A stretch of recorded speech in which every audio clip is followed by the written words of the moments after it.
Mahirap ng pwesto. Pag nakita ka, pag nahulog ka, pasma ka.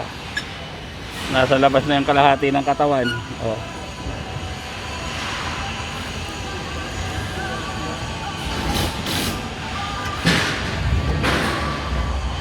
Walang harang pa eh, oh.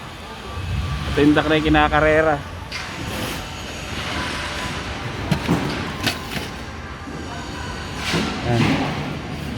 Ay, labas ang building. Ayan si Sir Royce ko.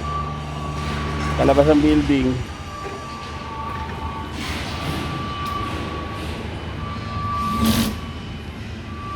Shout out sa mga nag-abroad. Ano ko, nagpa-vlog kayo rin ngayon. Sa reels ko to, sa reels. Oh.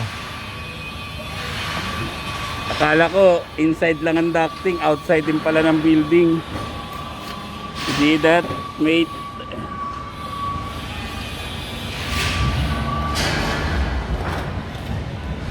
Hirap.